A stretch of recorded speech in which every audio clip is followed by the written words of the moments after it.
And welcome to the show. I'm Lee Michaels. This is Street News Now. It's been a while since I've opened the show up like that, and I want to thank Chris and the gang for holding this show down for me and um, doing a great job. I miss being here, but I've been out on assignment doing stuff down in Los Angeles, and got a little busy. The COVID opened up a little bit and people started traveling. So I was down in LA doing some my transportation business, Elite Cars USA. So if you guys are traveling to Los Angeles, go to elitecarsusa.com and book your ride. We have professional drivers on the ground there that'll pick you up at LAX or any of the airports in the LA area, or even all the way down to San Diego and Burbank, wherever. But anyway, a little shameless plug there for the other business. Shameless, no shame in my game.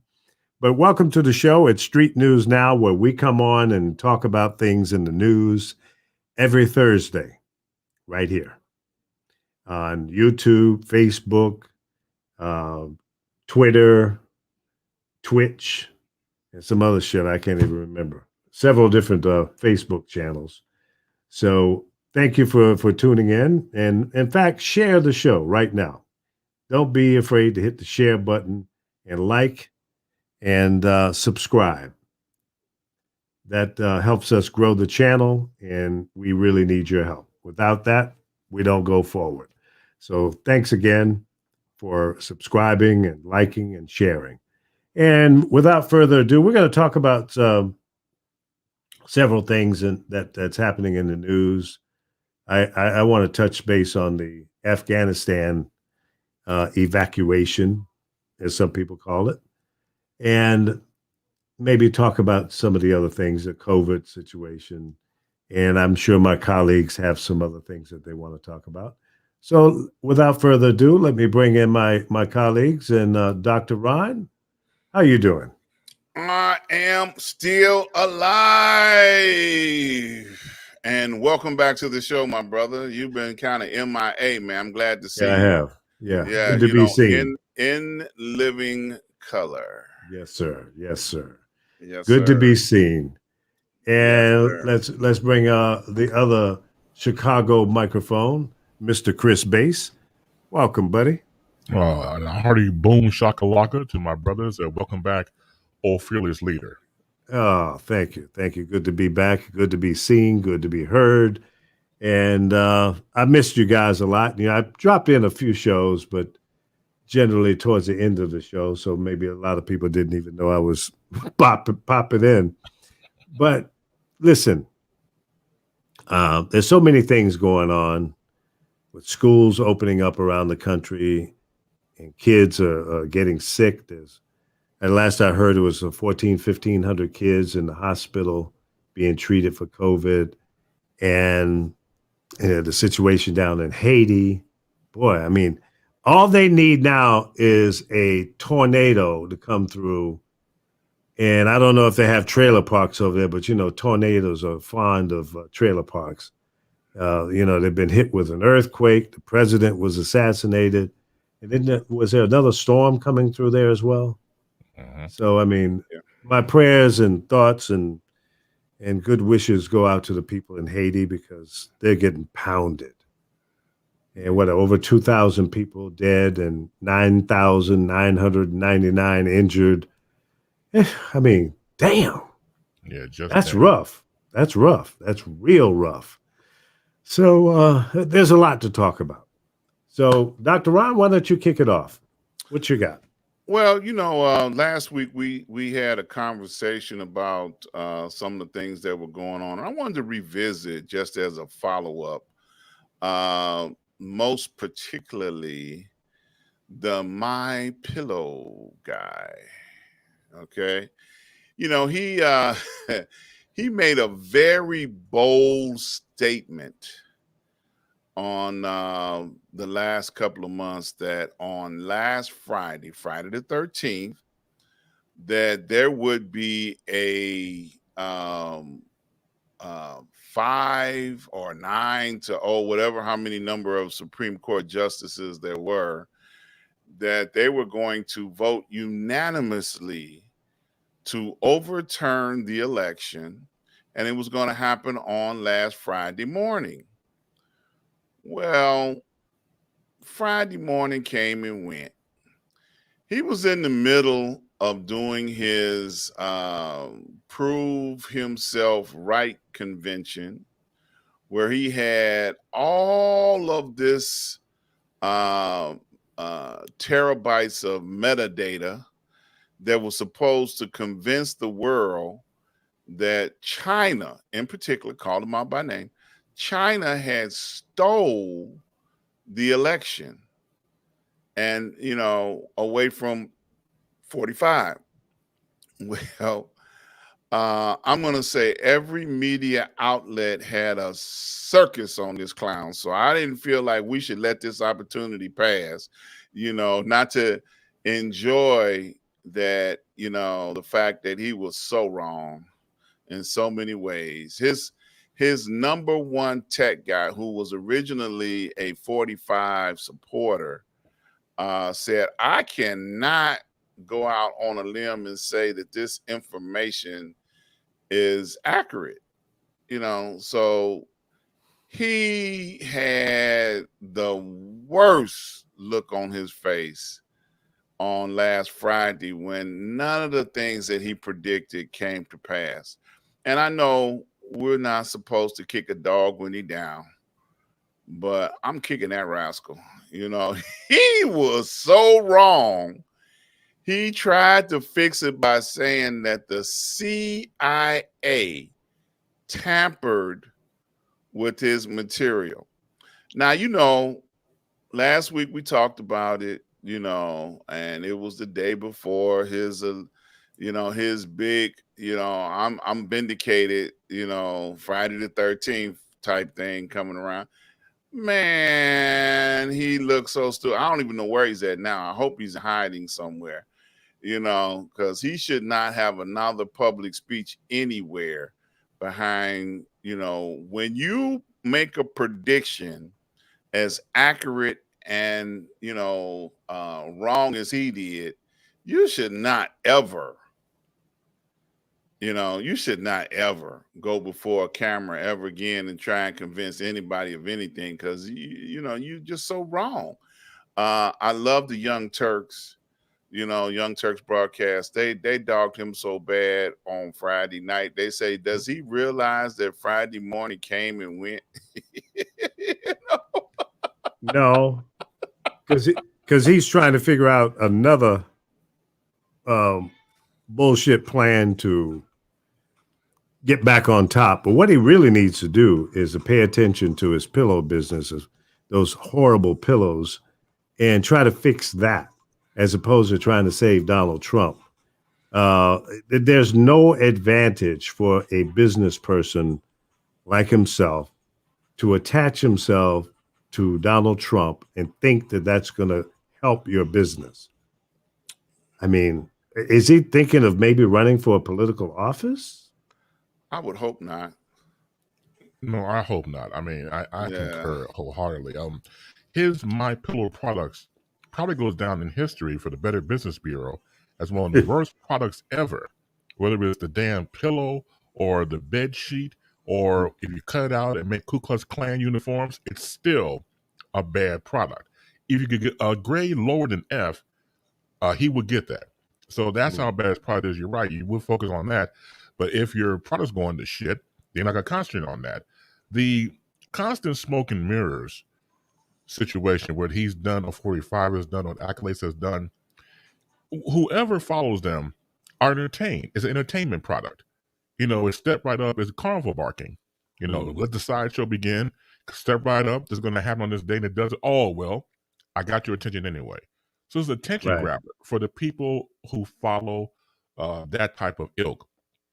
I feel sorry for them because you have no life whatsoever to follow that man or to follow 45 or his acolytes to say that's going to happen. So again, when you put all together, it's just smoke and mirrors, and it's just double talk, and it's bullshit. But if that's your path for entertainment, I can't rock and roll with you. I'm sorry, just do it by Right, yourself. right, exactly. Yeah, I, I, I wouldn't even call that entertainment, bro. That's garbage. Yeah, but see, you wouldn't call it entertainment. Somebody else Yeah, does. yeah, okay. yeah, if they're confused, it's probably the same person that thinks that Fox and CNN and MSNBC are news outlets. Right. They talk about the news, but most of it is commentary. What we're doing right now is not a newscast. I don't Mhm. want anybody to get it twisted. We are not journalists. We might be, but what we're doing right now is not journalism. It's not reporting. It's giving our opinion Mm-hmm. of what we see and hear in the news. Mm-hmm. We're not trying to report news. We talk about it. That's Mm-hmm. commentary. Right. So when you say, "Well, I was watching the news on CNN or Fox," you're wrong. Mm-hmm. You're wrong. Now, Shepard Smith, who used to be on Fox, is now on CNBC. I watch him as often as I can. It comes on at 4 o'clock here on the West Coast Mhm. because that's a newscast. Mm-hmm. It's not commentary. He Right. doesn't give his opinion. He reports the news. He reports what's happening in the news. ABC, CBS, and NBC used to be that way. They have also somewhat gotten into a little more commentary. Mhm. So Yeah. it's really unfortunate because now anybody that has not been around for the last 30, 40 years to remember the Walter Cronkites and those guys, those were true news reporters. They were journalists, the Yeah. best. And they used to get on the front line in Vietnam and reporting Report from the front line here in Vietnam. Vietnam. Yeah. Yeah, man, them guys would be the bullets would be whistling past their head, and they'd be like, "You sure you don't want to trade that camera in for an M16?" Like, "No, I'm going to report the news." and keep my head down. Right. Exactly. Stay Yeah, out but of harm's way. yeah, but it's just an educational thing. You go back to you mentioned before about CBS with a Walter Cronkite, NBC with a Tom Brokaw, ABC with Yeah. Peter Jennings. I mean, Right. those guys were journalists first, and they were able to go through the ladder to become the anchor of the respected Mhm. evening news programs for the networks. So that type of, don't get me wrong, it's still around, obviously. I think Lester Holt does a good job on NBC, but again, they're kind of far in between. It's almost like a lost art form because you said before when you Yeah. throw in the commentary, it gets lost in translation between what is news and what is commentary. So it becomes a mixed bag or gray matter. So again, if you can't decipher what's what, you're going to get Mhm. this mixed bag. Right. Yep. Yeah. It's interesting how the or media has changed over the years and has evolved into something that it didn't used to be. And where is it going to be 5 years or 10 years from now with the growth of what we're doing, internet broadcasting and what have you? Who knows where the next turn in the road is? It's Yeah. funny when I was teaching talk radio at Illinois Media School, and I would ask my students, "Where'd you get your source from?" I got it from the shade room. No, no, you know, No. no, I hate to tell you this, but no. You have to go back to the credible resources of an Mhm. ABC, CBS, and NBC. You have to go to that as your first resource. Not only be wrong, people do make mistakes. Networks do have recount of stories, and they'll, have a retraction, but still, it's a credible Mhm. news source for a news story. But you're going Mhm. to somebody just talking shit, that's, we can't have that here. And so it's Right. a matter of education. Well, speaking to that point, um, 6 million people believed what QAnon said, and that was like an anonymous source. trying to convince people that the election was stolen, and people bought that hook, line, and sinker. Mm-hmm. So when you say credible source, the president that was former president used to broadcast his news on Twitter. Okay, so he tried to establish Twitter as a credible source of information coming from him. Right. And then he would turn around and say, well, it's got to be true because it's on Twitter. I saw it. So and so said this, and so said that. So he was regurgitating information off of social media like it was a reliable source. When he was the source. When he was in the Oval Office. Right. And he brought to life many things that he should not have brought to life that were not credible sources. So I know we talked about that on this show once before. Please go and fact check, and make sure information that you choose to believe or regurgitate, is got a reliable source to do it from. This fool, Mr. Pillow, believed that he had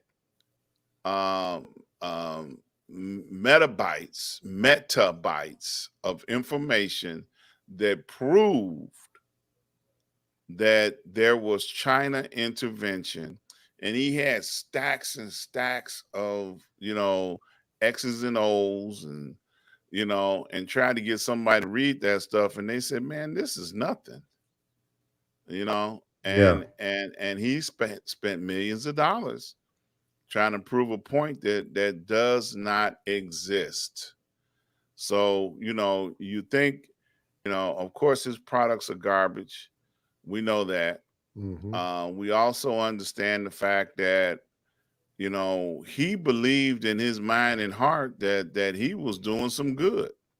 I don't think that he was just out here being a circus clown, which is what he came off as. I think you're giving him too much credit. He is a freaking clown. He is Boo Boo the damn fool. Yes. Not just Boo Boo the fool. He's a Boo Boo the damn fool. He's certified. Oh, okay.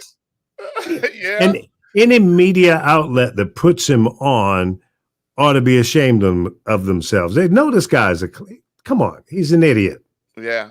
Marjorie Taylor Greene? Is that her name?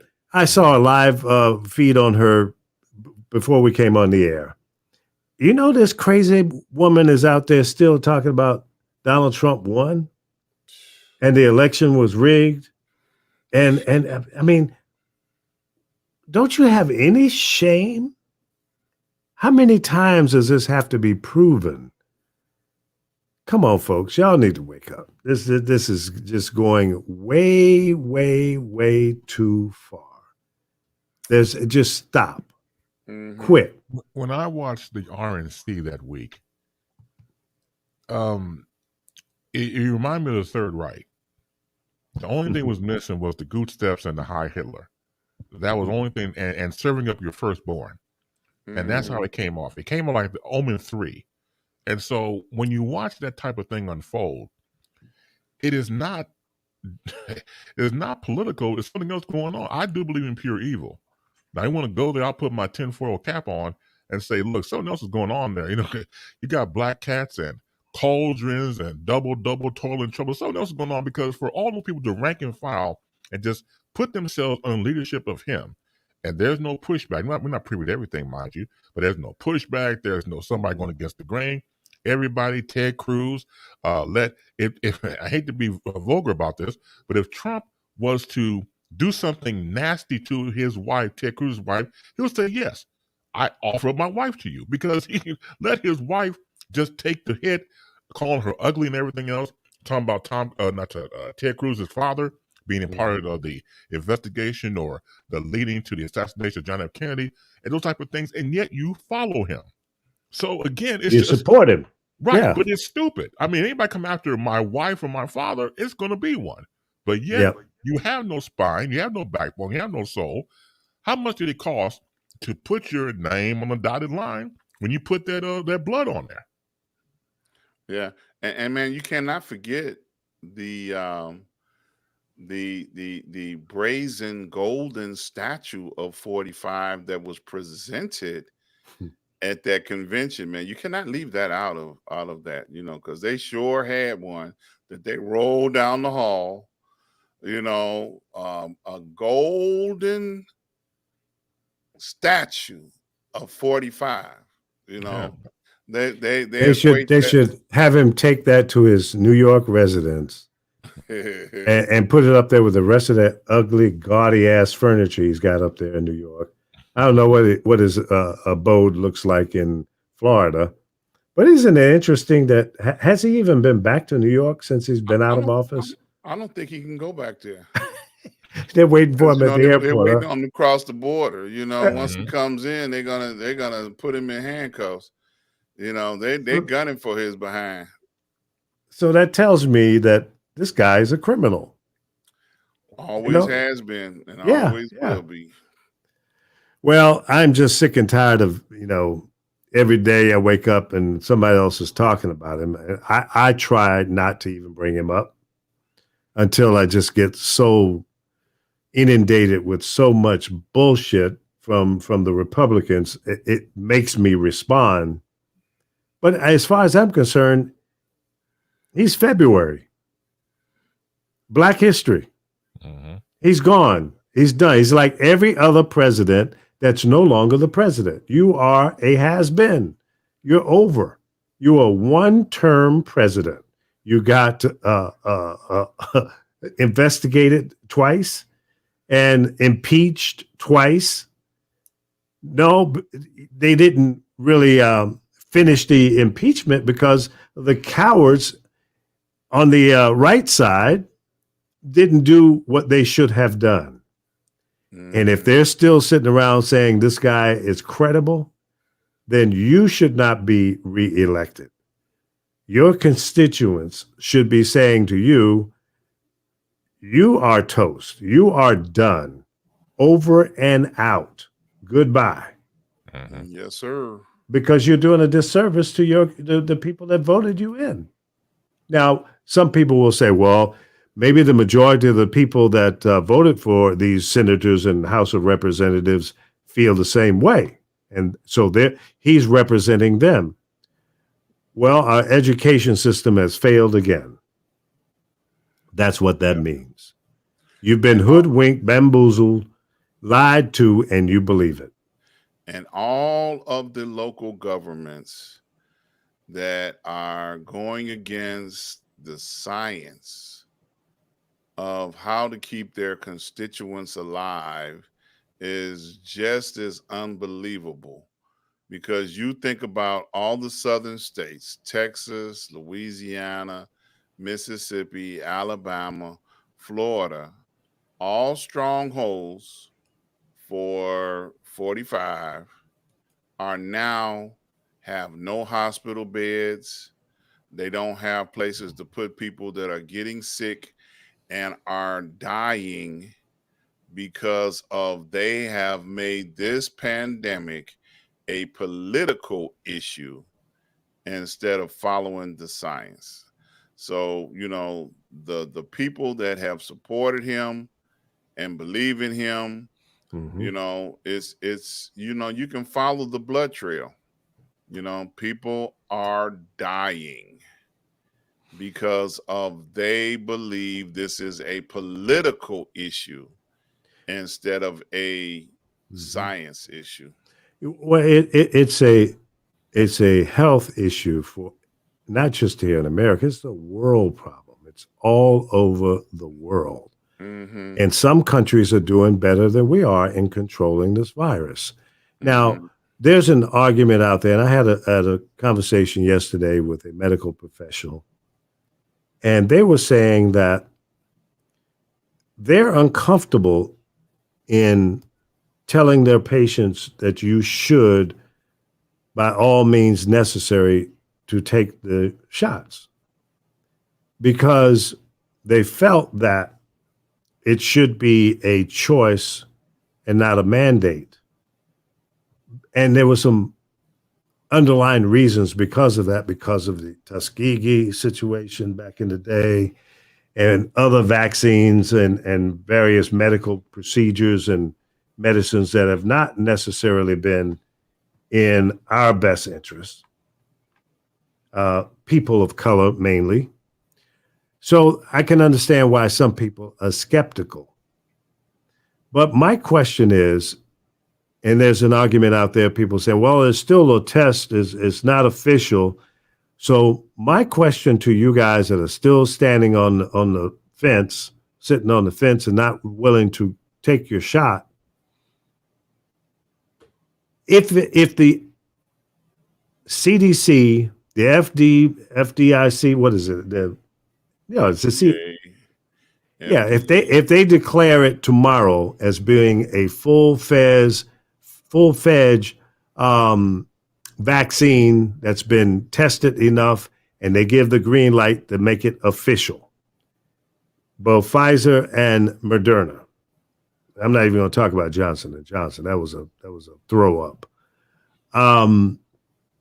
Would you then believe that it's okay? Some of you will come back and say, well, some of the people that have taken the shots have died. Yeah, they have. But look at the percentage of people that have died from, well, you want to say they died from taking the shots. Maybe, maybe not. Maybe there were some other underlying conditions that facilitated the death. Maybe the shot enhanced their problems that maybe they didn't even know they had. Because trust me, there are millions and millions of people walking around with an illness and not aware of it for a lot of reasons. You don't go to the doctor often enough. You don't have insurance. You don't believe in doctors. You're maybe one of the holistic types and you only take, natural things and you don't go to the doctor. That's fine. But there's so many situations that could amplify you dying even after getting the shots. So I think we need to think about that as well. But more importantly, there are more people dying and severely ill in the hospitals that have not taken the shots. Now, I waited because I wanted to make sure that there was enough science and results of people who were early adapters to taking the shots. I didn't take my first shot. I think it was, let me pull out my card here. I think it was the end of May. Where is it? Yeah, my first shot was May 2nd. And 2 weeks later, I took the second shot. Can I get a screenshot of that, please? No, actually, was it? No, yeah. Can you get a screenshot? Yeah, I got you a screenshot. Yeah. Can we see that? No, man, you ain't supposed to show that on the air. They said, yeah. Why? Because people can duplicate it. Well, if you can duplicate this from this fuzzy ass look, then have at it. Have a good time. Yeah. So I mean that's that. I waited until the 2nd of May. Now, let me address that. What you said about people being afraid, folks getting sick and dying from underlying health conditions, things like that. Mm-hmm. I've had doctors on my show, the Ask Dr. Ron show, and we have talked about research projects in depth. And when a person signs up for a research project, the first thing that they do is do a physical and a full health evaluation of the patients that are entered into that research project. So they do everything from blood work, physical conditions. They document everything. And if that person is deemed a candidate for that project, then they begin the process of testing them for whatever the test is for. If it's, they give so many people the placebo, and they give so many people the actual medicine. So it's a lot of people that have underlying health conditions that were possibly given, and I'm not saying specifically to anybody, but they were given this medicine not knowing how it was going to affect any health conditions that they did or did not know that they have. And it could have been deemed very dangerous experimenting with people under those circumstances. So I totally understand why a lot of people would, want to be consulted by their physician and have their health followed very closely, because in the beginning, they were not doing that. When they were offering this medication up to the healthcare professionals, there was no follow up. It was like, here, you come take this shot on this day, and then you come back, take the other shot on this day, and good luck to you. And that was against protocol for a brand new medicine, and if this was construed as a giant test for the majority of the population, then it could fail in so many different ways. Okay. So just knowledge of how research projects go, people should know what the possible dangers or hazards of an unknown medicine should be. Well, you're right, but keep in mind the Pfizer particular dosage has been in research for 10 years. But they So it's not still a did new not thing. do a health evaluation of the person who was receiving it, because that's the part that you got to include in that test. Well, you're right, but I believe that prior to bringing it public, they had done those type of studies because they had information stating that if you have underlying conditions, this may go either way for you. Hmm. And they were, I think, very cautious and giving information and saying, if you've got cancer, if you're a cancer patient, they strongly advise don't do it. Don't take it. Yeah, Exactly. yeah, they said I that. got a friend who just finished cancer treatment, and they've got another 2 weeks or so before they can, well, maybe it's a little more, 2 or 3 weeks before they can take their first shot, because now their cancer is in remission. Yeah.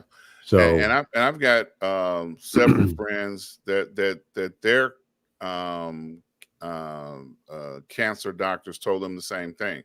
They told them, do not take the vaccination, because the chemo and radiation treatments are so debilitating on the body.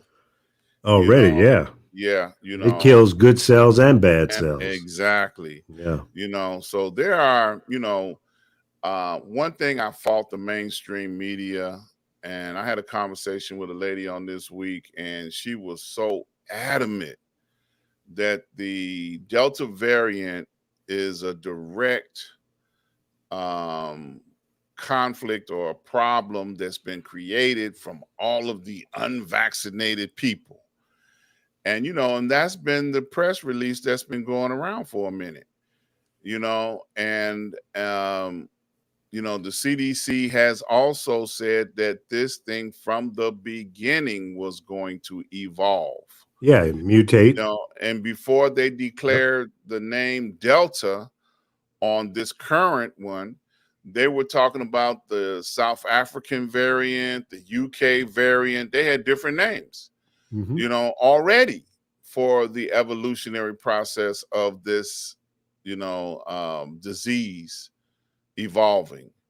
So of late, they came up with, the Delta, and then that's the name they've been sticking to. But it's a possibility that, like you said, that there are those with health conditions that are not even eligible to take this thing. And those people should not be looked at as criminals outside of society, because they've got issues going on. And that's all I'm saying, trying to soften how we look at this and how we approach the conversation, because there are legitimate reasons why people, and it's a personal choice. Am I going to take a chance on taking chemo and jump in line to get a vaccination? Hell no. Look, I'm already scratching my head on like the chemo. Oh my God. I'm trying to figure out how much time I got if I don't take it, Right. Because that can be a killer in itself, trying to deal with health issues. And especially if you're aware of them. And if you're, like you said, if you're not a person, and we know in the Black community, people are afraid of doctors. They don't go to the doctor. A lot of people are. Yeah. Yeah. People die of something totally manageable, diabetes every day. Yep. People, heart attack, blood pressure too high. People die from that every day because they will not go to the doctor and be diagnosed and then get a pill that they can take every morning to keep them alive for another 50 years. Now that's serious business right there. Yep. If you are a little overweight and you haven't been to the doctor recently, and listen, I'm not picking on anybody. I'm a little overweight my damn self, so I'm not picking on anyone. But people that, generally speaking, who are overweight are ideal people who could be diabetic, pre-diabetic, high blood pressure issues, and you should go to the doctor and get checked out. First thing you should do is try to lose some weight.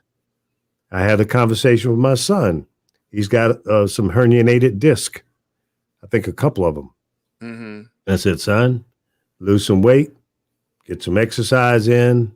That'll strengthen up the muscles around your spine and keep those herniated discs from getting worse. Right. I mean, yeah. And so many things are just common sense, and you just got to do it.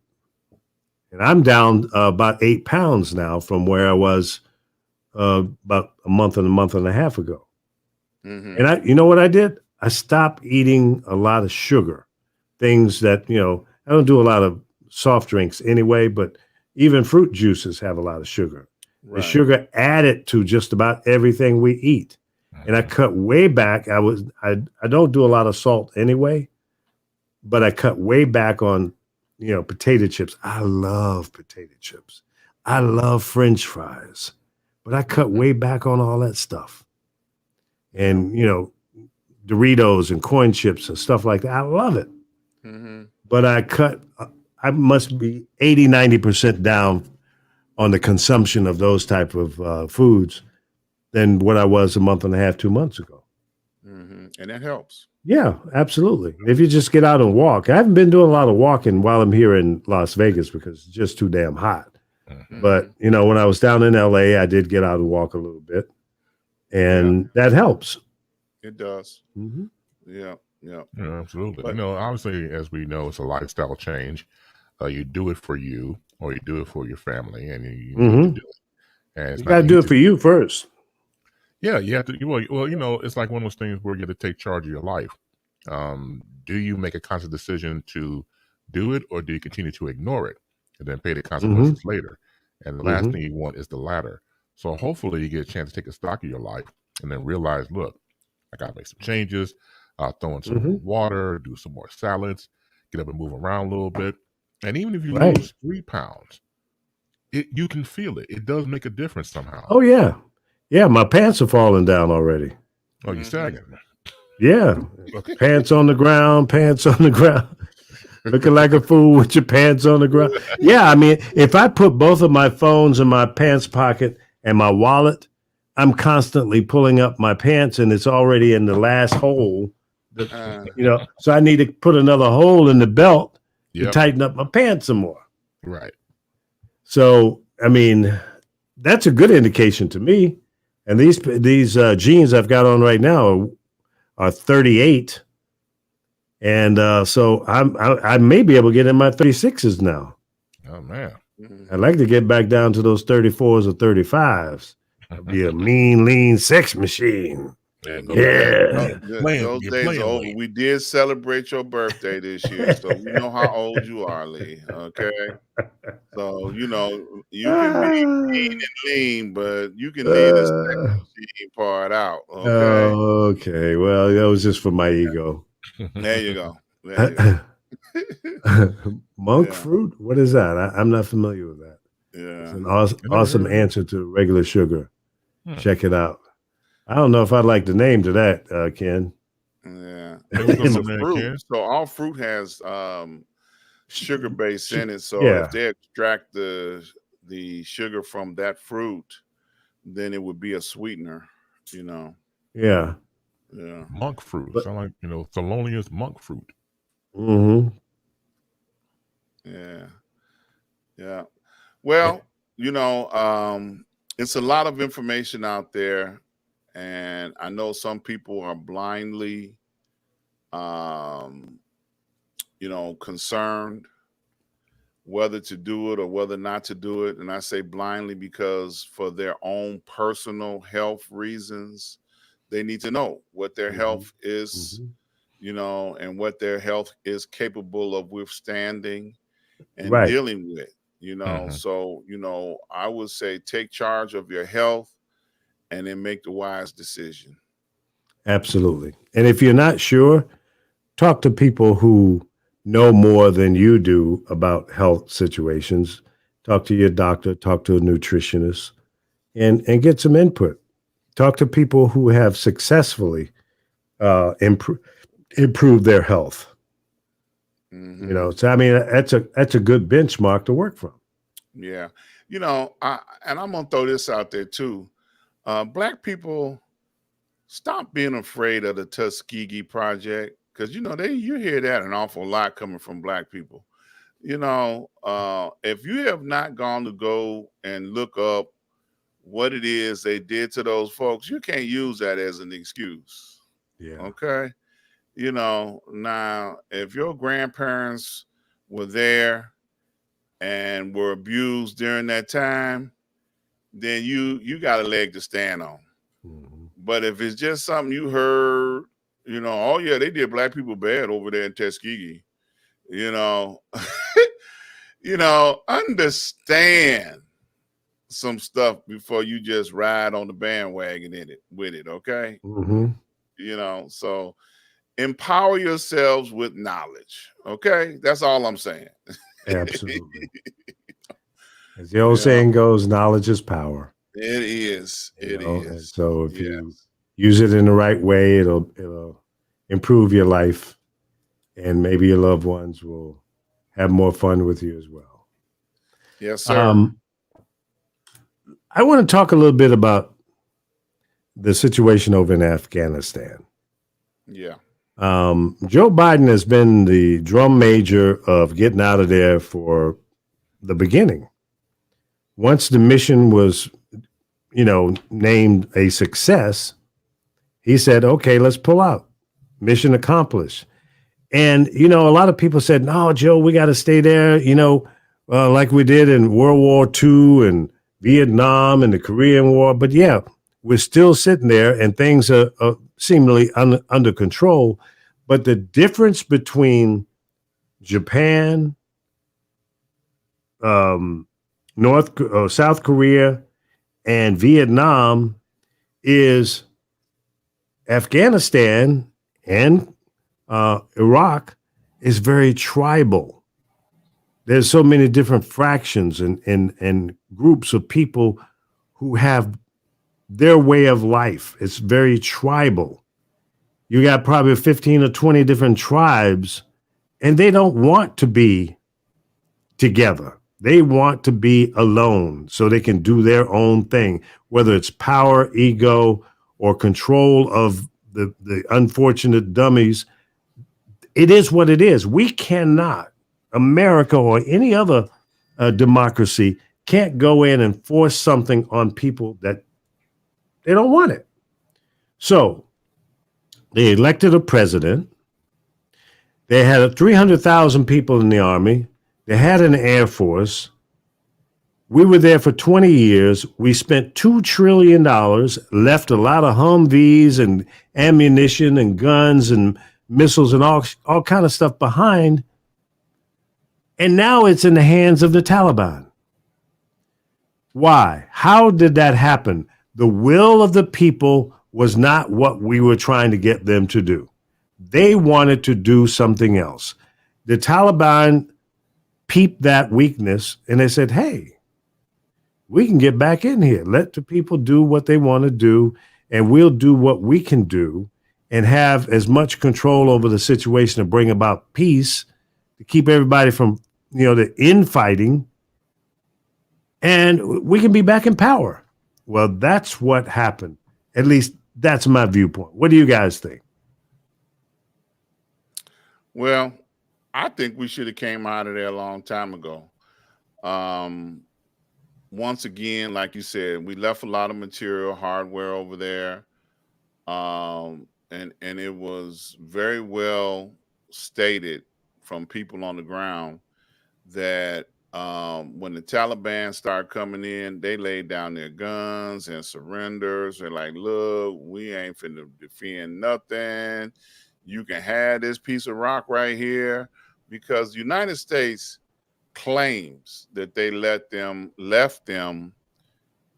with the knowledge, the know-how, and the hardware to be able to defend themselves from what they had helped them try to accomplish.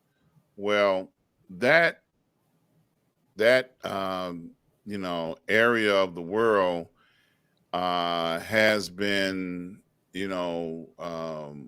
set and steadfast in their ways for thousands of years. Okay, they have had many major powers go in there and try to quote unquote civilize them. Okay, because that's the words that they use. Oh, we're going to civilize them. And, this is just the latest example of, unable to convince these people that democracy is the way that they should go. They're a Muslim nation, and the tribes are, they've shown them, look, now that you gone, we're going to do what the hell we want to do. Get your, stuff and get the hell out. We don't need you. Thank you, but no thank you. And I think they should have been out of there a long time ago. I was talking to somebody the other day, and they said, well, it's a fight for the control of the poppy fields. Well, we done got enough poppies out of there. We done got Well, enough drugs out of there. It's bigger than that. Now the Taliban has seized the lithium supplies. And that's the material that all of these electric vehicles are powered by, and batteries that work with solar panels. Right. So, I mean, that's the new goal right now. Over $1 trillion of critical battery materials have been seized by the Taliban. Well, and the Taliban is going to establish themselves as a world power, just like OPEC did. Yeah. Remember when OPEC established themselves as a world power, and all the petroleum was coming out through their hands, and they became very rich sheiks and, Arab nations because of it. So the one thing that I heard, Biden say, which makes totally good sense, is that we are not going back in there and get involved in their civil war. You know what I'm saying? Right. They're having their own battle for what government or what's going to be their existence, and they are entitled to do that. Okay, you cannot tell them, or you're going to be a democracy, and we having trouble with democracy over here. Come on now. Yep. You know, democracy is not the favorite anymore political, battle cry anymore. We're going to go in here and help them understand how democracy works and this, that, and the other. No, you can't do that anymore, because democracy almost failed here, with the takeover of the Capitol. And as on a world stage, people are looking at this and saying, man, please go home and fix your own backyard. That's true. So, I think these people have a right to establish whatever government that they choose to live under. And if nobody wants to be there, then figure out a way to get out of there, And I think they did them an injustice by being there as long as they have been. My 2 cents. And I yield the rest of my time. Well, the one thing that President Biden said that was interesting in his pressers was there's never a good time to end the war. And it will resonate once the shock of the initial chaos has passed. So I think what we're looking at as what he said, people are shocked that the troops are being pulled out, that Afghanistan is going to fend for itself. And you've seen what he's trying to do, meaning the president, forward momentum about the infrastructure and things of that nature. And so it's never a good time. And I do agree with what the president said. I wouldn't want somebody coming to my house and tell me what the fuck to do. That's just not cool. You would get the fuck out of my house for even trying to do things of that nature. And I think that when you force yourself into somebody's home, somebody's native land, you do feel some sort of way. And like you said before in the conversation earlier, you got your own messes to deal with. You have your own problems to deal with. You think you're Superman, but you're Clark Kent. So you can't come over here with a cape and try to, save us when you need to save your own selves. So I totally agree about them should have been out a long time ago. And again, the timing is never good, but it's here now. The Band-Aid has been ripped off, and now it's a matter of healing. Absolutely. How many more American lives need to be lost? How many dollars of your tax dollars do we need to continue to spend and send into these war zones like that, with the results not being what we expected or not in our best interest? What did we gain? Who gained from us being there for 20 years? Halliburton. The $10 million companies like question. Yeah, the $10 million companies question. like that who provided services, covert bullshit, supplies and materials and whatever they were selling over there, they benefited from that. Did the U.S. government or the people here in America benefit? My taxes didn't go down because there was so much money coming in from Iraq or Afghanistan or even Vietnam or South Korea.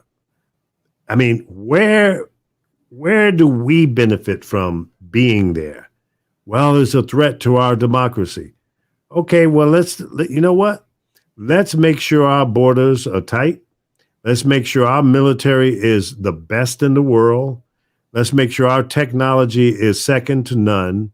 And then we can fend off any kind of threat that might come about. But as far as I'm concerned, we need to figure out how to stop Russia and China and anybody else that's doing cyber threats on us, so that I don't have to worry about looking at my credit cards every damn day to see if somebody's hacked another company like T-Mobile. And I'm on T-Mobile. Yeah, I'm pissed. Did they get my information from T-Mobile? Well, what do? Do you end your contract with T-Mobile because they were not paying attention and they had vulnerabilities in their network? You go to AT&T. Are they any better? You go to Verizon. Are they any better? And all of these others that, Spectrum and all these other third-party companies, they're all on the same damn network. Mhm. They're all piggybacking on each other and just rebranding. And, so what do you do? What do we do? How do we protect ourselves? How do we benefit from any of these wars that we have been dragged into? Yeah, Well, when those planes went into the World Trade Towers, we had to retaliate. We did. We got the guy that spearheaded that. Game over. Pack up. Let's go. And stop leaving all of our military equipment behind. yep, You got it over there. Bring it back. yep, Even if you said, well, it's useless. It needs repair. Okay, put it on the open market. You got people here in America that will buy those just because. yeah. I know people that want a Humvee, a military with the cam paint on it. They're fans of that shit. So Yeah. you can recoup some of the dollars. Yeah, because look, they were sending them over there without armor plating, so Right. they Now only they're all built plated up. Yeah, not Listen, I'll buy about 10 of those Humvees and sell them, not sell the cars, but I'll sell the service that if you feel like you're being threatened, we'll come pick you up in a bulletproof Humvee and get you to where you want to go. Now, after you get out of the car, buddy, you're on your own at that point. yeah, yeah. Now, It's like, if you want to pay for the bodyguard to come along with you, then okay, we can talk about that too. There you But go. I mean, there's ways that these things can be repurposed. Vehicles like that, it can be repurposed. People will But buy them. but isn't that the American way? They leave more junk all around the world, going all the way back to World War One. Yeah, All over the world, they drop stuff off and say, "Oh, well, we ain't got no way of getting it home. We don't want it no more." So they call themselves disabling it. So now they have to buy the parts from army surplus in order to get it working again. So then they Mhm. make some more money off of leaving it over there. Right. So it's crazy. You know, billions. I mean, they say the price tag on this thing, billions of dollars being sent into a war over there that, can you imagine what those billions of dollars worth of relief could have looked like over here in the United States where it's needed? Well, listen, the last report I saw, we spent $2 trillion in Afghanistan, Mm-hmm. and we just passed a bill for $1 trillion to improve our infrastructure, and that $1 trillion was not enough. Now, Right. just think now, if we spent $3 trillion, the $2 trillion that we spent over in Afghanistan, and another trillion, that's $3 trillion. Maybe that would have been enough to fix all these raggedy bridges and highways and the infrastructure of our drainage system. Right there in Chicago, you got some underground pipes over there that were built over 100 years ago out of bricks, and that shit is caving in. Yep. Filled with lead. I mean, Yeah, poison all of people. that.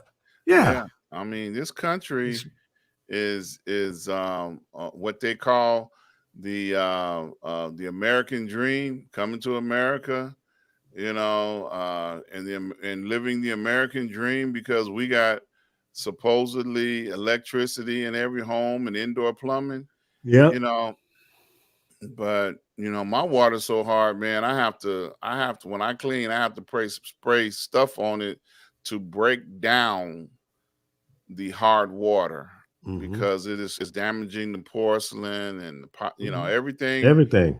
everything, man. It's just so crazy. Yeah, but when it comes to this country, it's not the American dream, as far as I'm concerned. It's the American greed, and that's where it all boils down to. Everything you gentlemen just talked about, with people making money off of wars. I mean, you talk about Halliburton. Hell, we go as Mhm. far back as any type of war. Let's say, for example, the Desert Storm, the Gulf War. I was reading Mhm. articles about people who were making money off of the body bags alone. That Hmm. company was, and so everybody had a hand in the till to get the percentage, and that's where it gets dicey That's right. because we're not seeing it. But somebody's making the cut, and somebody's getting the percentage out of the pie. It's definitely not us. That's right. So, Mhm. you know, that's where, you know, it reminds me of this other thing that sticks in my craw. When we elect senators and House of Representatives, governors, and they go in, their monetary worth is, say, maybe some of them are millionaires already. But on the salary that they make, it just boggles my mind how in 10 years or 15 years or 20 years, they're worth 20, $30 million, $40 million.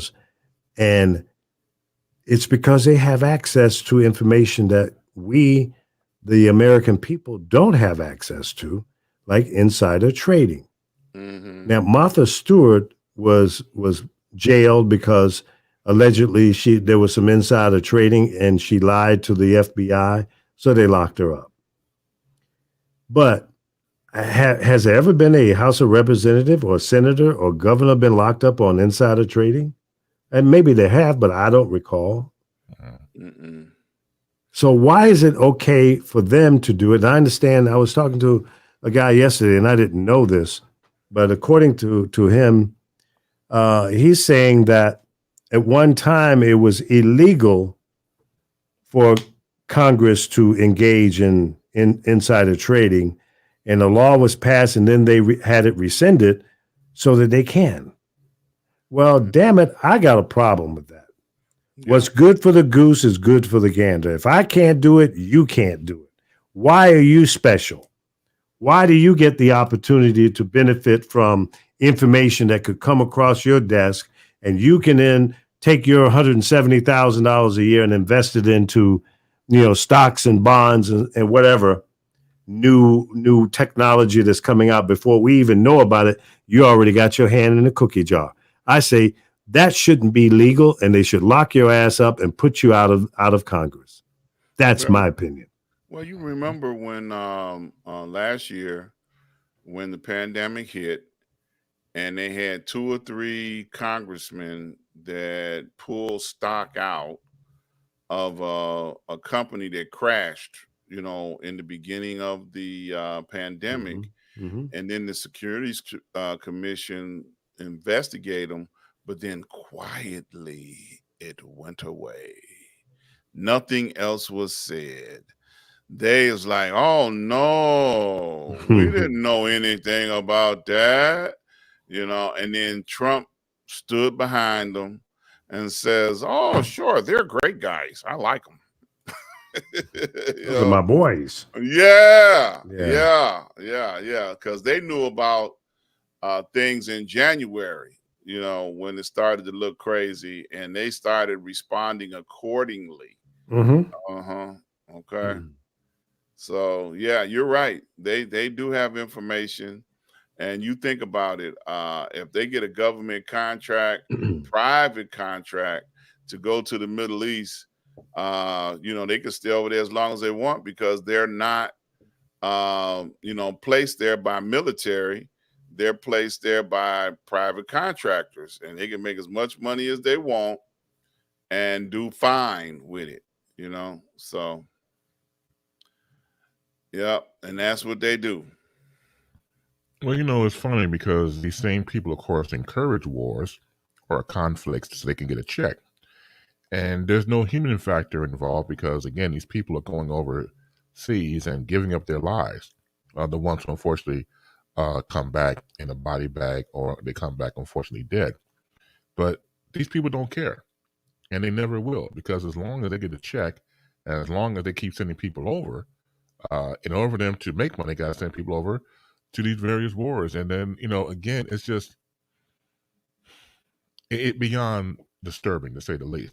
But again, it goes over or in the guise of patriotism, in the guise of this is what we do. If you push us, we push you back harder. But really, it's again, as I always said about the first rule of magic, a plausible diversion to what's really going on behind the curtain. So behind the curtain is someone crunching the numbers, getting the dollars, cutting the checks. And that's an unfortunate situation. You can make money all you want to, but the lives of human beings That's where it should be. Well, we ain't going to do it. They're going to do it anyway. But again, when you break down for its common denominator, that's exactly what it is when it comes to these wars and conflicts. And again, it's about verbiage. So, for example, the Vietnam, was the Vietnam War or the Vietnam conflict? And so we look at the verbiage of the whole thing. We shouldn't be over there in the first place. Go back in history of the whole thing. And so again, if you don't know, you think that under the guise of the flag, and we go and we kick ass and take names, or some people might get confused, take names and kick ass, or kick names and take ass, depending on who's going to take the verbiage out of it. It's people can be led to anything, especially if they don't think or question authority. So you're looking at emotional content, and that's what most people do. That's right, let's go over there and then show them who's boss. But did you really sit down and think about what are you about to get into? Did you seriously go over it with family and friends about what's at stake here? No, you didn't. It's emotional content, and that can be very dangerous if you're not careful. Very, very dangerous. Yeah, it's not good, and once again, you know, um, let's take care of our own backyard.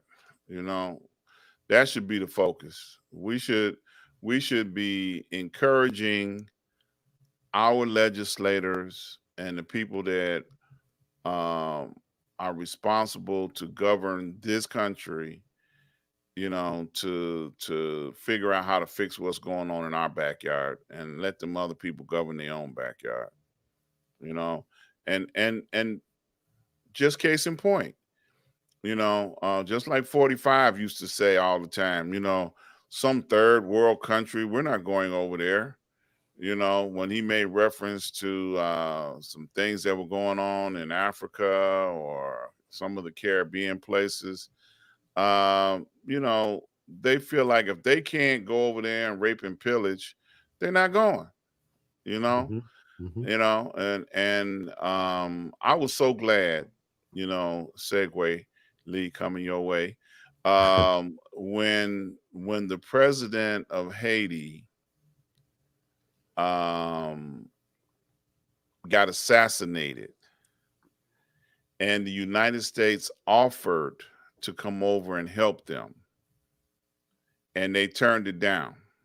I was so glad that Haiti did not accept the intervention of the United States government, because that would have led to another 20, 30 year on boots on the ground, unnecessary, that we would have been involved in something over there that they probably could have, sorted out and figured out for themselves.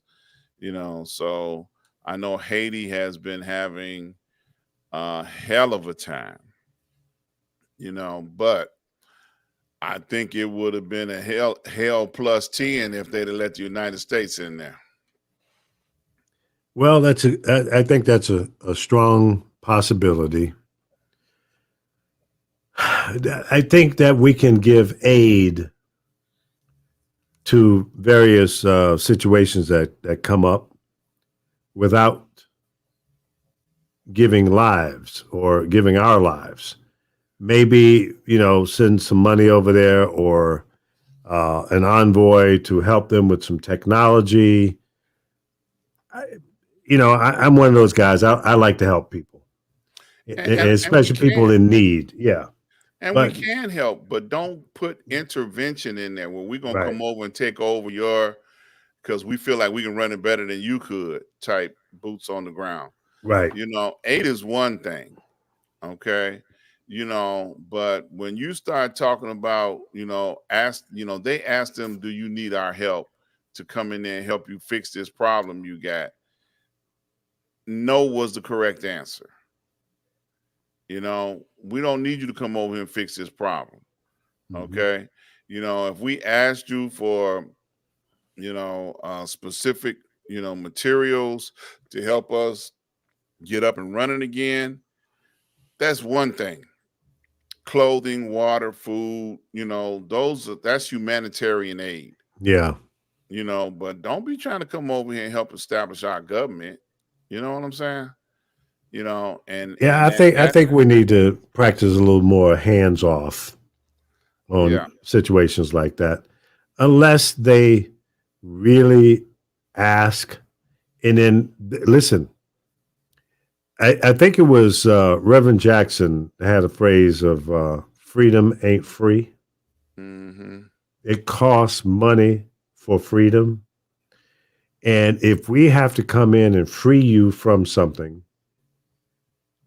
and because you don't have the financial wherewithal or the technology capabilities to fix this problem, look, we can give you some things, but some things need to be repaid.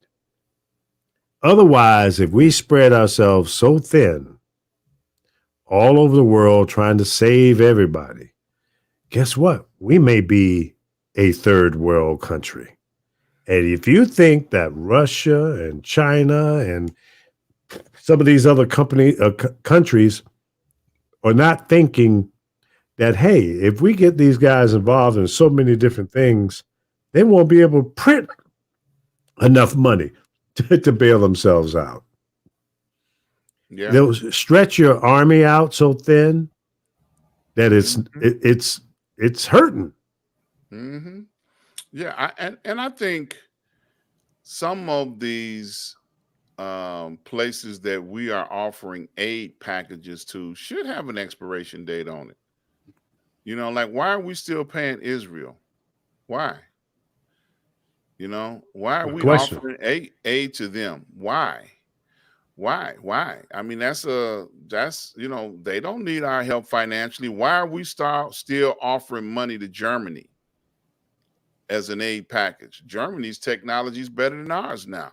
Why Yeah, are we offering their economy is stronger.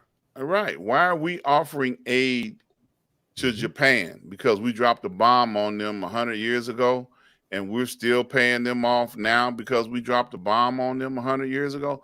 It should have an expiration date on it. You know, we should be saying, okay, well, you don't need our help anymore. Thank you. You know, nice Well, knowing you. You know, we're you know, hey, we're gonna take this aid off the table. I think that's a good idea, but not until reparations are paid. Well, Then that's what if they then we take can some talk of about that money. expiration. Well, look, we could take some of that money and pay us. Yeah, You know what I'm saying? You That know, ain't gonna happen. that's a they keep saying, well, where's the money gonna come from? I don't Well, give a hell. damn. Where's the money coming from now for all the other things that you're financing Oh Exactly. and yeah, giving away? yeah. Exactly. Yeah. Yeah. Yeah. Yeah, you know, there's so many things. Listen, I could give you some personal experiences that I've just gone through with the state of California. Um, while I think Newsom is a good governor, there's so many little things that need to be paid attention to, like the franchise board, the tax franchise board in California, the Secretary of State, um, the unemployment situation that we just went through. The and on the federal side, the SBA, the Small Business Administration, that thing is so jacked up, it's retarded. Okay, now I got a SBA loan last year due to the fact my business was devastated. My limo business, when people stopped traveling, limos, hotels, restaurants, and everything went down the drain. So I applied for a loan. I was granted a loan. I only accepted a portion of what they offered to me because my dumbass thought that maybe by the end of the year it would be over and I didn't need the money, all the money that they offered. Well, the COVID went a lot longer than what most people thought. And here we are in August of 2021, and we're still dealing with it. I went back for a reconsideration to ask for the balance of what I didn't accept. They've turned me down twice.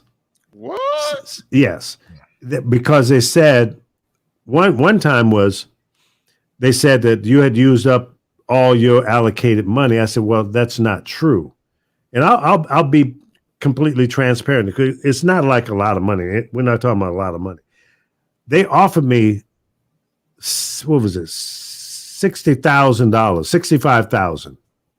I only accepted 25,000. So there's a $40,000 gap. Now, if I accepted the original amount they offered, I probably wouldn't need any more. Well, yeah, I would need a little more because it's gone a lot longer. So they turned me down. Then they put out a new program that said, well, if you live in a certain zip code, in the ghetto, basically, you could get more money. Well, my zip code is not in one of those high impoverished areas, but it doesn't matter. My business is still sucking wind. We get a little bit of business now, but we're not even 10% of where I was in 2019, early 2019 and 2018. Not even, we're still 90% off. So I got a legitimate business. I pay my taxes. The tax franchise board in California screwed me up. They suspended my license, not my license, my corporation status, because they said I hadn't paid my state tax. Well, I had, and I had to go to my bank, get a copy of the canceled check, scan it, email it to them, and then they said, "Oh, yeah, okay, we found it, but you suspended my company for 3 months while we're trying to figure out what happened to the money." They got the tax filing, and the check was in the same damn envelope. How could that happen? Because you got idiots in government that's screwing up. And I've sat on hold for more than 3 hours and 45 minutes only to get to someone, and they said, "Well, I'm sorry, we're closed now. Let me take your information. We'll call you tomorrow after 10 o'clock in the morning." And they don't call until 2:30. I've gone through that for months. Months. So my company was on hold with the Secretary of State said, "No, man, you're good. Your paperwork is good. We have no problem." It's the tax franchise board. They screwed up. And the idiot that finally called me back after I waited for 30 days, I emailed him. 30 days later, I finally got this guy, and I thought he was like from the Gestapo. He was talking to me like I was a damn criminal. As it turns out, you're the criminal.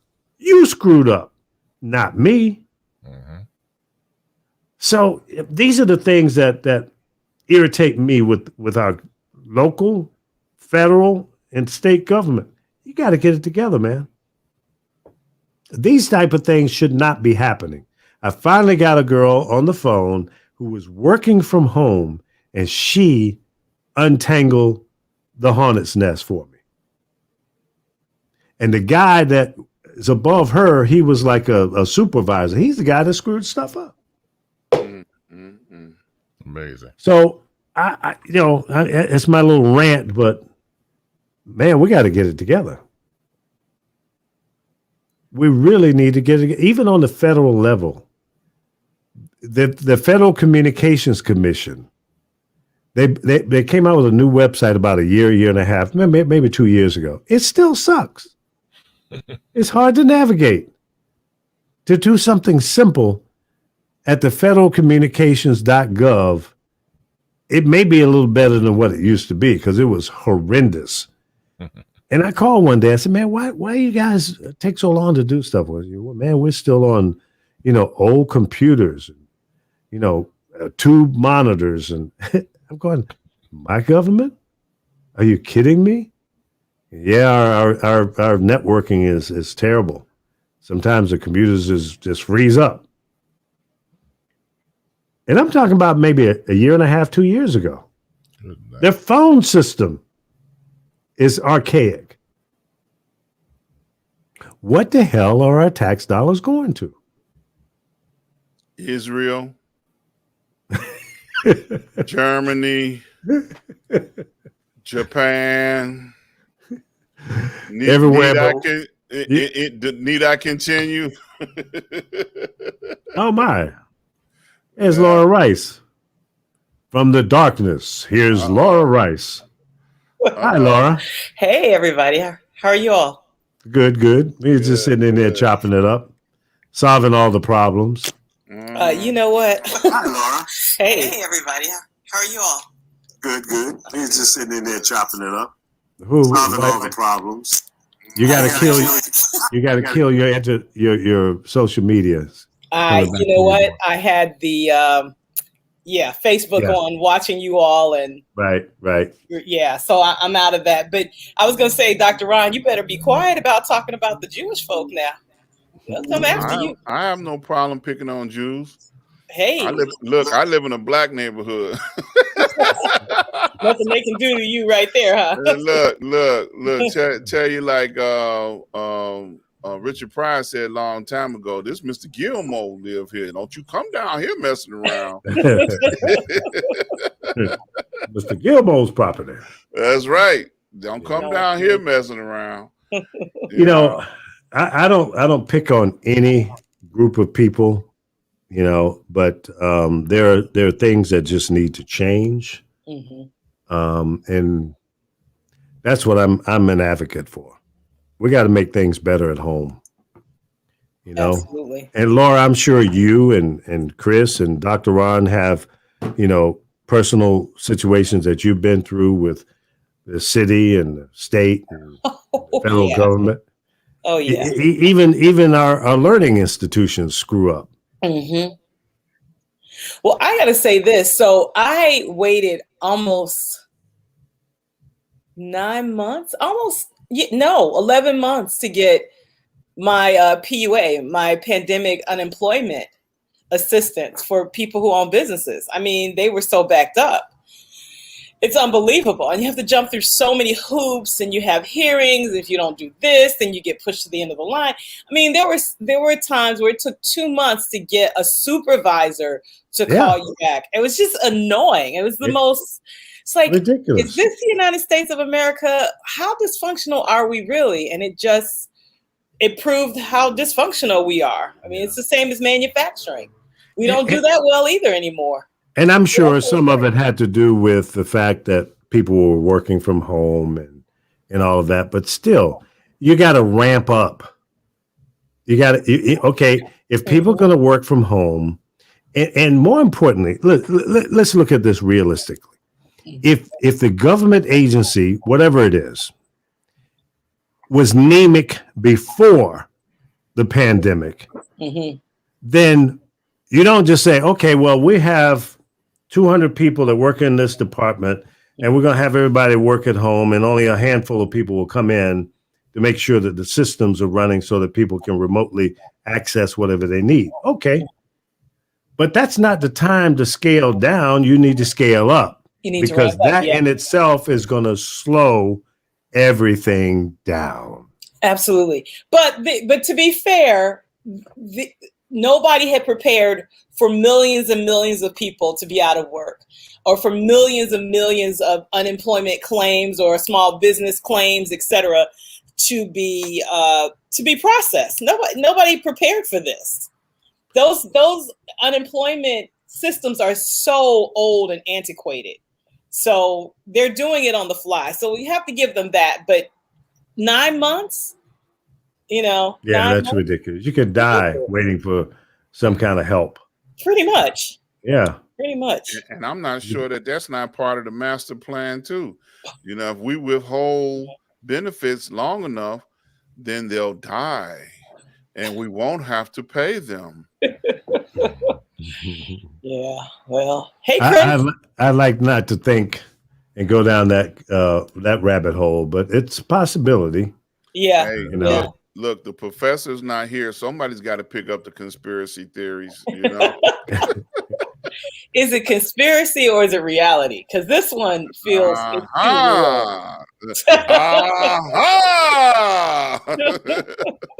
Look how many people died. 700 1,000 people have died. That's You know how just in America. Yeah, do you know Right. how much money they saved off those 700,000 people that they didn't have to pay? Somebody did the math on that. You know, some little guy got a calculator talking about not to the Yeah, not, but you know. maybe there were some entities or people that made some money off of that, but there was also a cost for the deaths that occurred as well. You know, the Yeah. hospitalization, all the medical, gear and the medicines, the overtime, and so I mean, it's not a win-win. It's a No, loss-loss. Yeah. especially if you had Yeah, family members in those numbers. You right. know, I heard that I forget which branch of the government offered up. Now listen to this. They offered up to pay or reimburse families that had family members that died because of COVID. Mm-hmm. And they did a news follow-up and locally here in Chicago, and they were refusing to pay because the system was log jammed. People that submitted applications for requests for reimbursement for burial of their loved ones, they ain't got no money from that. So the money was allocated, and now it's just sitting there, hoping that you go away and don't ask them no more. Right. Right. Is that similar to what's happening with the housing, with folks who are slated for eviction? Like, the money is there. The U.S. government, the federal government has already allocated the money, but the state and the cities are sitting on that money. Is that what's happening? Is that That's just similar thing? another incident Mm-hmm. where the system is slowed down to nothing. Mm-hmm. You know, they have people that submitted the timelines, the date, get it in by this date, get it in by this time. And, they pay some folks, but then they turn around and says, well, we're processing the other applications and we haven't got to yours yet. Don't ask me how I know that, Yeah. I'm like, are you kidding me? Yeah.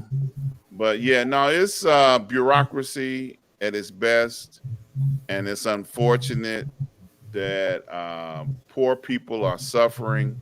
Like Chris said last week, we were talking about they have put a end timeline for food on link and services for food that people still need. And then they're like, okay, well, we're cutting this off on September the 1st. I forgot what date it was, but we're cutting this off. So you're not getting this anymore. And people are still in need. White folks was in food lines, okay. Not just black folks, white folks with 4 kids and a pet trying to get food. During this, pandemic, and they are cutting off relief, all over the place. It's impossible. It's crazy. It is. Mask mandates allowed in Texas now. The Texas Supreme Court rejects Governor Abbott request to intervene. Wow. So, the local government has to have some kind of, authority. What the hell is that? Sorry. Oh, you must have your window open with the motorcycle going down the street. So here's another example. Let a woman into the room, Oh, stop it. Governor Abbott, didn't he just come down with COVID as well? Yes. Yeah. The Lord works in mysterious ways. And he's still trying to stop people from wearing masks. Dumb and dumber. every day. I want to say it was 2 governors on this week that came down that tested positive. 3 congressional members today. Yeah, okay, that's what it was. Yeah. And they were one saying, independent, 1 Democrat, and 1 Republican. yeah, they were talking So- about, thank God for the vaccination. COVID doesn't discriminate against your political position. Yeah. It's crazy. Well, I pray for the people in Afghanistan, whether they're trying to get out of there or not. I hope that things continue to stay somewhat calm during this transition of getting people out of there who want to get out. There's 15,000 Americans and probably another 20 or 30,000, Iraqis that been helping themselves and us for the last 20 years, whether they're translators or scientists or whatever. They're trying to get out. But you know what's interesting with that whole thing? The Taliban should say, hey, if y'all want to go, bye. And those who want to stay, stay. And, we're going to be your new government. So if you're down with us, let all of those non-believers go. Don't try to stop them. Let them go. Now, will the entire country pack up and leave? No. There's like 30, 35 million people in that country. They're not all going to leave because they're too tribal. They know they can't live the way they live now or want to live anywhere else. It's tribal fighting is the problem. Now, how you control that? Good luck. Good luck.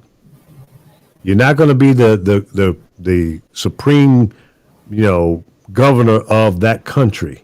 You can be that entitled, but those tribes are not trying to hear that because they'll shoot you the bird in a New York second. That's what's been happening for the past 20 years. It's been somewhat calm because, lives are being lost on both sides. But it's never going to work because the people in that country don't want it to work.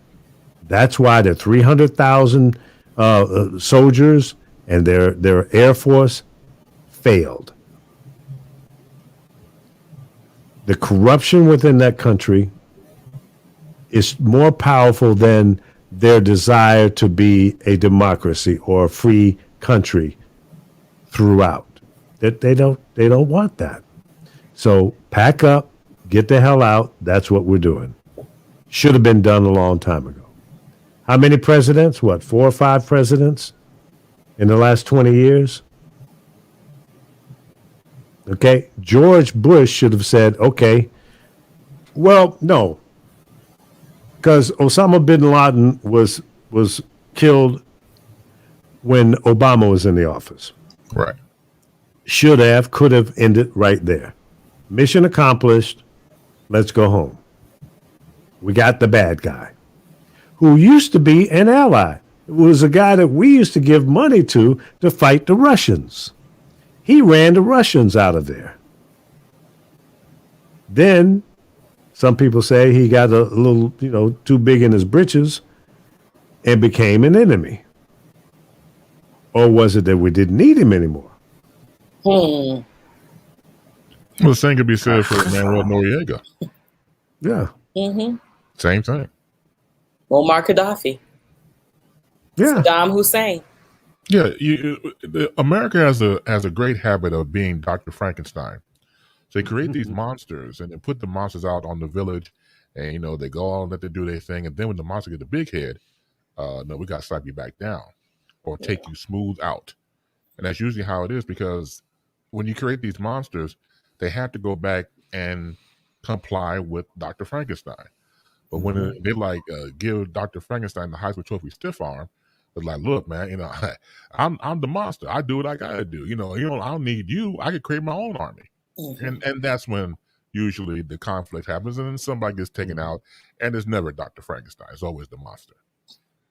Right. Well, ladies and gentlemen, I think we covered a lot of ground tonight. And I want to thank you guys for tuning in. And please go ahead and share it. share the show, like, and subscribe. And then we're going to take up a offering here for Laura because she needs a new do. Touche. She looking like she got grandmama's wig on tonight. I don't know. What's going on there? Is it just because you're in the dark and we can't see the definition of what's going on there? That's what it is. Okay. You're right. Yeah, because you're looking like somebody's grandmama tonight. I don't know. Thank you. I appreciate that. I mean, last week y'all wanted me to show something. That was Dr. Ron. Yeah. Well, that was me. I read it. And tonight I look like grandma, so I can't win. And you notice I didn't ask you to show anything tonight either. You know, I'm okay with that. Okay.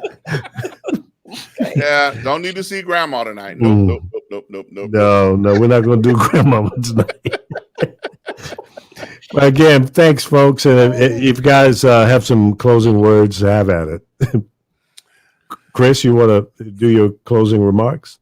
Well, yeah. I'll say the following. For those of you who follow me on Baseline, I'll do my topic then. Oh, you didn't do your topic tonight? No, I didn't do shit. Well, that's your fault. Nobody turn your mic off.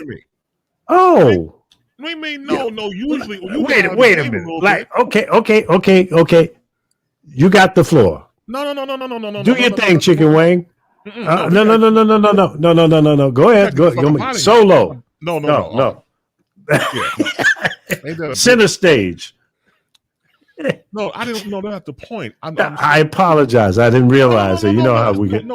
Lee. I'm telling you, it's beyond cool. I'm just saying, and I've done it before. And the first time I've done it before. Well, I'm saying to you, to the people out there, you want to see me do my topic, I'll just do it tomorrow. It's not a problem. And what is your topic? Well, it's about the Detroit Tigers television analyst Jack Morris being suspended for imitating a Japanese dialect for a Japanese player. Ooh. You sure you don't want to do that now? No, I'll wait. You're going to punish us now. Okay. No, well, it sounds like a good topic. I'll tune in tomorrow and check that out. Yeah, that's a good topic. Yeah, thank you. I appreciate it. So yeah, give people how they can find your show. That's how you do it. So you catch me tomorrow on Baseline at 4 p.m. Central. Go to facebook.com and type in Chris Bass, CHRIS. B is in broadcasting, ASE. Go tell 5 of your friends and about 15 of your enemies that Chris Bass will be in the air. In the air and everywhere. That's right. Dr. Ron, you want to do your wrap? Well, I have been saying the same thing for the last couple of weeks, and I don't feel the need to stop now. Please tell someone that you know not to pull the trigger. Let us try and save as many lives as we can, because there's too many people dying all across this country. And I know it's not our fan base that's pulling the triggers, but we may know somebody that has access to a gun and is doing violence out there on the streets. And we need to try and encourage them to think of a better way to deal with their conflicts and see, can we save some more lives? Nice. That's a good closing remark. Yeah. We need to focus in on that, folks. And Laura, you were a little late coming in tonight, but have at it. What's on? Sure. Go ahead and do your closing remarks. Well, I just want to say thank you guys for having me again. I hadn't anticipated coming on air with you, thus the hair do or don't, in other words. But it's always great to see you guys and to hear you all talk about any number of topics. And you always make me think, and I always do research whenever you guys are on on the air, just because it helps me to understand what's going on in the world a lot better. So thank you for that. And Full Body Frequency, YouTube, you name it, I'm there. Wherever you find podcasts, I'm there. And how many views are you up to now? Oh, over 2,000 something, closing in on hopefully 3,000. All right. Yeah. Cool. Congratulations. That's cool. Thank you. Yeah, Thank that's you. very good. Very cool. Yeah, Yeah, keep Yeah. those shorts coming. I will. Yeah. Yeah. Very good. Well, thank you guys again. And don't forget to like, share, and subscribe. No matter what platform you're viewing us on, we appreciate you taking the time and being with us. And I will now yield back my time. And we gone. All right. All right.